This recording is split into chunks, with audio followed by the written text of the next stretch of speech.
Right, after the little short video the other day, I'm going to do a proper talk about my grasshopper I'm using.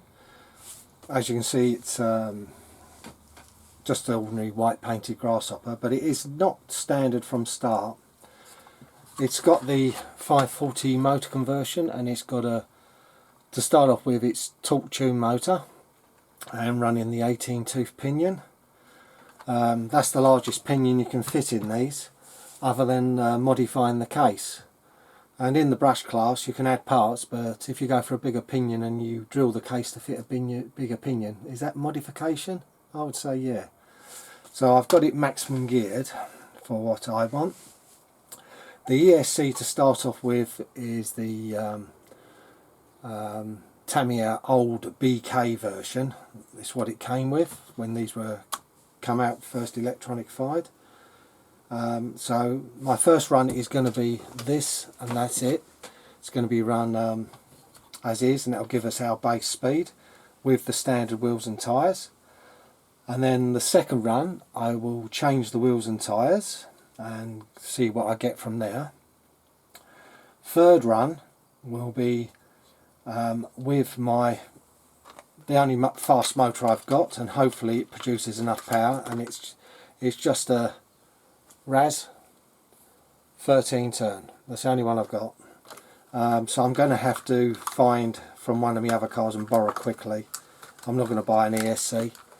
I'm just going to borrow a Hobbywing ESC, preferably a Tamiya one, because they run down to 8 turn, and that'll give a leeway for hopefully not cutting out on heat, because it will get pretty hot pretty fast on these runs.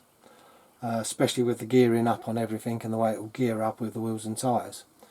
And then if that goes all okay, because the early runs are going to be with just some enriched power batteries. I know he said no tape, but that is not to hide anything, that is to actually keep the battery together. The casing's gone, it's completely split round, if you can see there's a line there. So both my batteries have gone exactly the same way in the same place. And I've got to get myself some battery tube to recover them, and some clear stuff so it still shows through when used. If anyone out there, could you tell me what size heat shrink is for batteries? That'd be a great help, so I know what to order width wise. Length, well, you buy a long length. Yeah, so if that all works out, one of the things with the grasshopper, which is an Achilles heel, is the battery holder. It's just a flip clip which can go flying. Hopefully it doesn't and cause any trouble, but the battery area is very limited, and I am limited on what I can fit in. If I can get a LiPo to fit, I will do a LiPo run. If I can't, I'll have to stay with the nickel metal hydride 3000s. So now I'm just waiting for the receiver to get it out for the first run. That's the only part I'm lacking. It should hopefully be here in a couple of days, because it's only coming from West London, but the trouble is it's coming with a company called Yodel, and they've had it 5 days already.